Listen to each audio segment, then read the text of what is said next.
ബീഹാറിൽ നിയമസഭാ തെരഞ്ഞെടുപ്പ് പ്രചാരണത്തിനിടെ കഴിഞ്ഞ 30-ാം തീയതിയാണ് ജൻസുരാജ് പാർട്ടി പ്രവർത്തകൻ ദുലാർ ചന്ദ് കൊല്ലപ്പെട്ടത്. മൊഗാമ മണ്ഡലത്തിലെ പ്രചാരണത്തിനിടെ JDU സ്ഥാനാർത്ഥി ആനന്ദ് സിംഗിന്റെയും ജൻസുരാജ് പാർട്ടി സ്ഥാനാർത്ഥി പ്രിയദർശി പീയൂഷിന്റെയും വാഹനങ്ങൾ നേർക്കുനേർ വന്നു.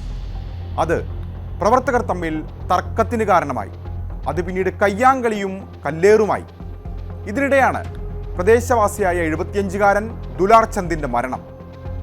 ഇരുവിഭാഗവും പരാതി നൽകി. കേസ് അന്വേഷിച്ച പോലീസ് തെളിവുകൾ ശേഖരിച്ചു. ഒടുവിൽ കണ്ടെത്തി. ആക്രമണം നടക്കുമ്പോൾ എല്ലാറ്റിനും സാക്ഷിയായി ആനന്ദ് സിംഗ് ഉണ്ടായിരുന്നു. അതിദാരുണമായ കൊലപാതകം 90കളിൽ സംസ്ഥാനത്തെ ഗുണ്ടാ തലവന്മാർ തമ്മിലുള്ള കുടിപ്പകയുടെ പഴയ ഓർമ്മകളെ തിരികെ കൊണ്ടുവന്നു. അപ്പോൾ ആരാണ് ആനന്ദ് സിംഗ്?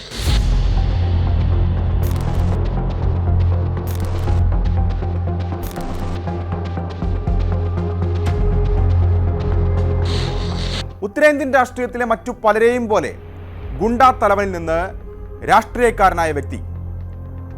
രാഷ്ട്രീയ നേതൃത്വങ്ങളുമായി നല്ല ബന്ധം.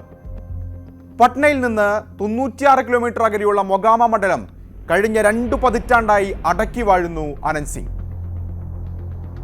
മൊഗാമയിലെ ചോട്ടെ സർക്കാർ എന്ന് വിശേഷണം. 2005 മുതൽ മൊഗാമയിൽ നിന്നുള്ള MLA ആണ്. സ്വതന്ത്രനായും JDU ടിക്കറ്റിലും RJD സ്ഥാനാർത്ഥിയായപ്പോഴും വിജയവഴിയിൽ മാറ്റമുണ്ടായില്ല.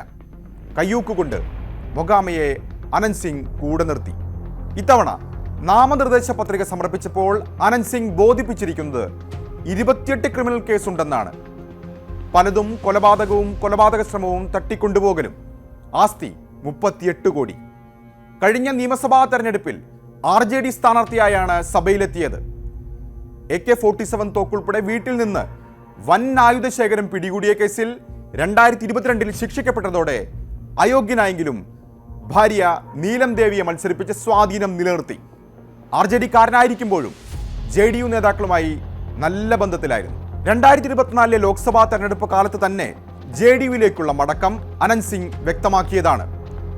പരോളിലിറങ്ങി JDU സ്ഥാനാർത്ഥിയും നിലവിൽ കേന്ദ്രമന്ത്രിയുമായ ലല്ലൻ സിംഗിനായി പ്രചാരണം നടത്തി. വിമർശനമുയർന്നപ്പോൾ കുടുംബസ്വത്തുമായി ബന്ധപ്പെട്ട തർക്കം പരിഹരിക്കാനാണ് ജാമ്യം നൽകിയതെന്നാണ് സർക്കാരും ജയിൽ വകുപ്പും വന്ന് ന്യായീകരിച്ചത്.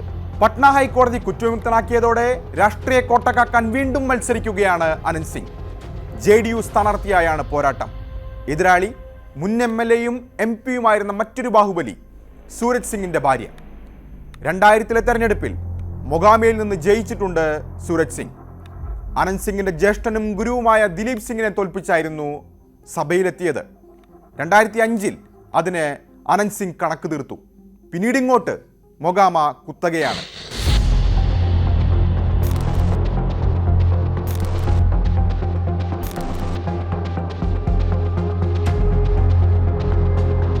വീണ്ടും ജയിച്ചു കയറാനുള്ള പ്രചാരണത്തിനിടെയാണ് ജൻസുരാജ് പ്രവർത്തകനായ ദുലാർ ചന്ദ് കൊല്ലപ്പെട്ടതും ആനന്ദ് സിംഗ് അറസ്റ്റിലായതും. ദുലാർ ചന്ദിനോട് പണ്ടേ നീരസമുണ്ട് ആനന്ദിന്.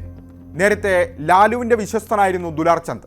ഇത്തവണ ബന്ധുകൂടിയായ പ്രിയദർശി പീയൂഷിനു വേണ്ടി പ്രചാരണത്തിനിറങ്ങിയപ്പോൾ ആ പക കൂടി. ഇത്തവണ പ്രചാരണ യോഗങ്ങളിൽ NDA നേതാക്കൾ ആവർത്തിക്കുന്നത് RJD വന്നാൽ ബീഹാർ ജംഗിൾ രാജ് കാലത്തേക്ക് മടങ്ങിപ്പോകുമെന്നാണ്. മോദിയും അമിത്ഷായും നിതീഷുമൊക്കെ പല യോഗങ്ങളിൽ അതുതന്നെ പറഞ്ഞു. ഇപ്പോൾ NDA സ്ഥാനാർത്ഥി തന്നെയാണ് കൊലപാതക കേസിൽ അറസ്റ്റിലായത്. മുഖം രക്ഷിക്കാൻ തന്നെയാണ് വോട്ടെടുപ്പിന് തൊട്ടുമുമ്പുള്ള അറസ്റ്റ് എന്ന കാര്യത്തിൽ സംശയമില്ല. കൊലപാതകം മണ്ഡലത്തിലെ ജാതി സമവാക്യങ്ങളെയും സ്വാധീനിച്ചേക്കാം.